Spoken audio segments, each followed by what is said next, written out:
leverage to our advantage. Michael. Hey, thank you, Caroline. Two-part question on China. Beijing says it will simply ignore any further tariff escalations from the U.S. Does President Trump see this as China backing down? And as a follow-up to that, what do you say to people like Shark Tank's Kevin O'Leary who say, you guys simply haven't tariffed China enough? Look, the tariff rate on China remains where it was yesterday, at the 145% level. The president made it very clear when the United States is punched, he will punch back harder, and he hopes to make a deal that benefits the American worker and our companies that have been ripped off for far too long, and he's finally taking bold and courageous action to do that. You know, taking on China is, in the terms of trade and tariffs, is something that both Democrats and Republicans alike have spoken about for decades. President Trump is finally doing it. Caroline, President of El Salvador is coming to the White House on Monday. Does President Trump want him to bring Kilmar Abrego Garcia with him?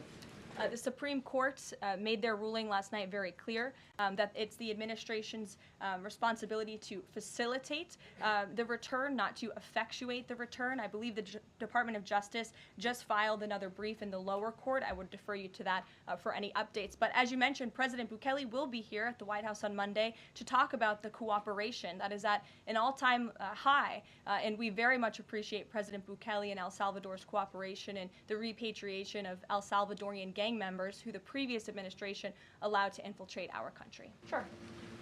Thank you very much, Caroline. The president spoke quite highly of the great relationship that he has with the Turkish president. We know that the president might be heading off to the Middle East very soon. Is he planning to meet with the Turkish president, either here in the White House or in Turkey? Any plans? I don't have any details about the president's overseas trip other than to say he was surely going to Saudi Arabia. There could be more countries as part of that trip. We're working on the details, and as I've said repeatedly, we will provide the details of that trip as soon as possible. A trip to Turkey, or his invitation to the Turkish president, is under consideration? I am not going to comment on the details of the trip, but once they're confirmed, I will certainly let you all know. Yes, Stephen. Thank you, Caroline. I'd like to ask you about presidential health and also about tariffs. On presidential health, are there plans for the president's physician to come here and take our questions? And also, President Trump repeatedly makes remarks about the former president's health. Is he considering using his executive powers to bring any greater transparency there?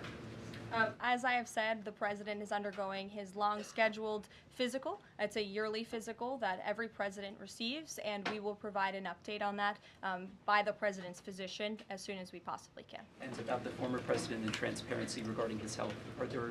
Well, I can tell you there was certainly a lack of transparency from the former president, from the entire former administration, and frankly, a lot of people in this room when it came to the health and the competence of the former president of the United States, Joe Biden. There was one of the greatest cover-ups and frankly political scandals this nation has ever seen. It's been unraveled in some recent books that are being written by journalists who engaged in that cover-up and scandal, which is quite ironic.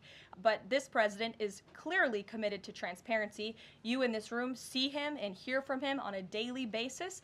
You in this room know from covering him, it's hard to keep up with him. He is a machine working around the clock every single day. And the physician, after today's physical, will provide an update on the report in the effort of transparency. If I could ask about tariffs, there have been big swings this week in the Treasury bond yields. There's a theory that it might be because of China dumping these as leverage, driving up costs for U.S. loans like mortgages.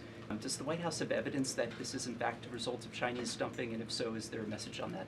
Not to my knowledge, but I would check in with the Treasury Department on that. I can tell you I know our Secretary of Treasury, Scott Bessent, is keeping a very close eye on the bond market. He spoke about it at the White House this week, and I know he's keeping his eyes on it day to day.